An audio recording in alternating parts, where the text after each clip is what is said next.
नेतारं भेतारं कर्मभूभृतां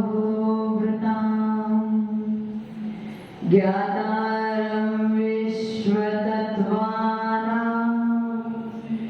वन्दे तद्गुणे लब्धे वन्दे तद्गुणे लब्धे वन्दे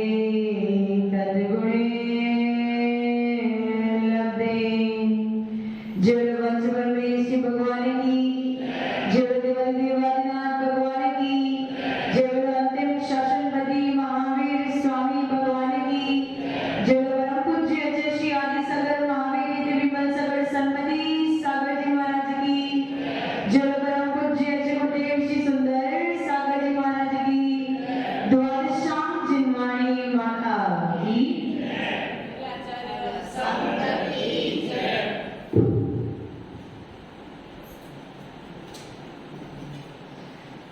आशा एवं इच्छा,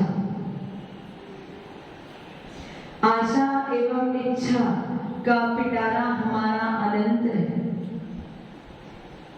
एक दिन एक व्यक्ति को ऐसी इच्छा हो गई कि उसे मीठे मीठे फल ग्रहण करना है। तब वह जीव इतना ज्ञानी था, इतना विवेकवान था, उसे यह बात पता थी कि बिना पुरुषार्थ के मीठे फल प्राप्त होने वाले नहीं।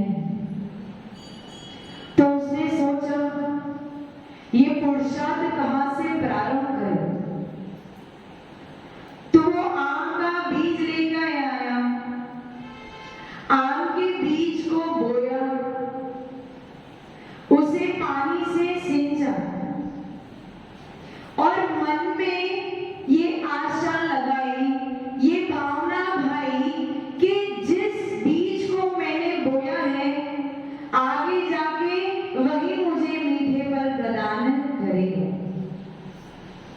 उसका हर समय, हर पल, हर क्षण उपयोग उसी में होता था कि जो मैं आज पुरुषार्थ कर रहा हूं कल वो मुझे मीठे फल देगा।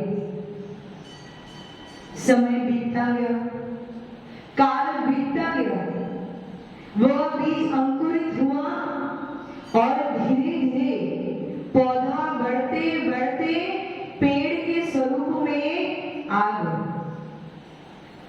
उसकी खुशी का ठिकाना नहीं रहा कि बहुत ही जल्दी जो आज तक मैंने पुरुषार्थ किया है अब बहुत ही शीघ्र उसका मीठा फल मुझे प्राप्त होने वाला है। खुशी में भी उसे ये विवेक था कभी काम पूर्ण नहीं हुआ, अभी पुरुषार्थ को जारी रखना पड़ेगा, अभी मैं कृतकृत्य नहीं हुआ हूं। तो उसने पानी का सिंचन एवं उस पेड़ पौधे का ध्यान बिल्कुल अच्छी तरीके से रखा और अपने पुरुषार्थ में निरंतर चलता रहा। और एक दिन वह समय आ गया कि उस पेड़ पे एक आम का फल उगा। जब वो आम का फल उग गया तो उसकी खुशी अपार थी और धीरे धीरे उस पेड़ पे अनेकों अनेक आम उगा। उसकी खुशी का कोई पारावार नहीं रहा। उसे लगा कि आज मेरा पुरुषार्थ समाप्त हुआ, मैंने जो पुरुषार्थ आज तक किया था वो समाप्त हुआ और अब मुझे वो मीठे फल प्राप्त होने प्रारंभ हो गए। लेकिन कहीं ना कहीं उसकी गलती हो रही। वो पेड़ भी मीठे फल तभी तक देगा जब तक उसमें पानी का सिंचन चलता रहेगा। अगर उस पेड़ का ध्यान आप नहीं रखोगे तो आगे जाके वो आपको फल देने वाला नहीं। केवल उन आमों को देख के, उन आम के रस को चख के उसमें वो इतना लिप्त हो गया, इतना मग्न हो गया, उसकी खुशी में इतना उसका खुशी इतनी बढ़ गई कि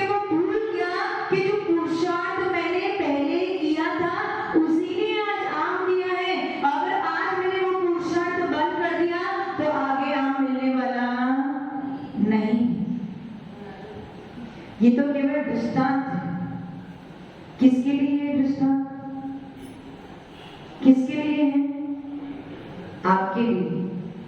ये जैन धर्म की प्राप्ति हुई है, उच्च कुल की प्राप्ति हुई है, उत्तम गति की प्राप्ति हुई है, उत्तम शरीर की प्राप्ति हुई है, आपके आंगों काम भी बिल्कुल ठीक है, सब कुछ सही है। क्यों सही है?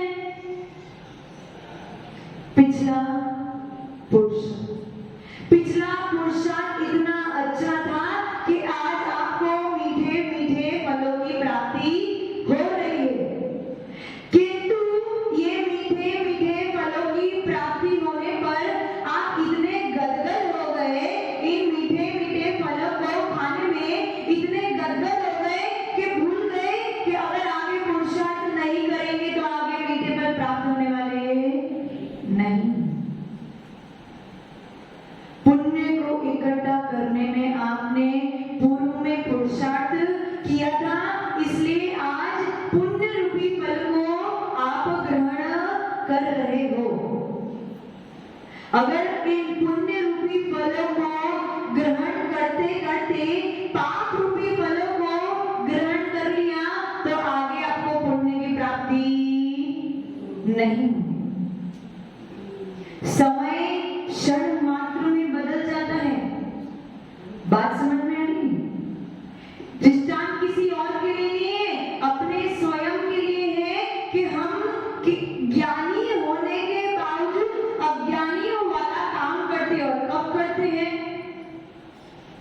जब दुख के दिनों में होते हैं, जब हमें कोई इच्छा आशा होती है, तब तो बड़े ज्ञानी बन के घूमते हैं, खूब पुरुषार्थ करते हैं, लेकिन जैसे ही आपको उसकी फल की प्राप्ति हो जाती है, आप अपने आप को कृत्य समझ बैठते हो कि मेरे सारे काम पूर्ण। जबकि कृत्य कौन है? कृत्य कौन है? सिद्ध भगवान कृत्य है कि अब उनका कोई भी काम शेष उन्होंने सारे करने योग्य कार्य कर डाले, अब उनको कोई भी कार्य करने की जरूरत। और आप लोग क्या समझते हो? एक बार पुण्यशाली बन जाते हो, एक बार भाग्यशाली बन जाते हो, सौभाग्यवश आपको सारी पुण्य की सामग्री मिल जाती है, तो आप अपने आप को क्या समझ बैठते हो? कृत्य समझ बैठते हो। लेकिन आपको ये नहीं पता कि संसार परिभ्रमण बहुत बड़ा है। इंद्रियों के विषय कैसे होते हैं? कैसे होते हैं? अगर आप अग्नि में ईंधन डालो तो क्या होगा? अग्नि बुझ जाएगी, अग्नि और भड़केगी। तो इंद्रिय की विषयों की इच्छा कैसी है? आज एक दिन इच्छा कोई उत्पन्न हुई और कल आपने उस इच्छा को पूर्ण कर दिया, तो समझ लेना कि आपने अग्नि में ईंधन डाल दिया। कि इच्छा के पूर्ण होने पर भी आपकी इच्छा समाप्त नहीं। उल्टा क्या हुआ? अग्नि भड़क गई और इच्छा उत्पन्न हो गई। जबकि होना क्या चाहिए था? जबकि होना क्या चाहिए था?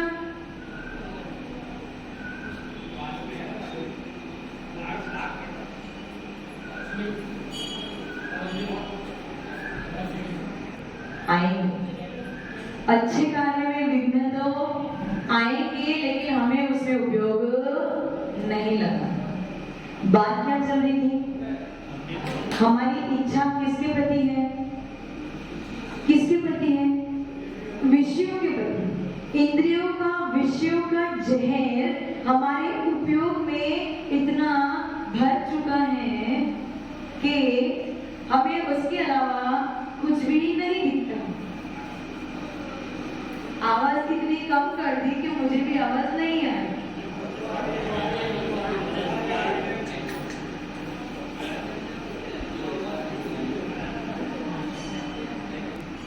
स्पर्शन, रसना, घ्राण, चक्षु और कर्म। मुझे बताना, आप पूरे दिन भर में इन 5 इंद्रियों के अलावा और क्या विचार करते हो? और आपके पास कुछ है ही नहीं विचार। इन 5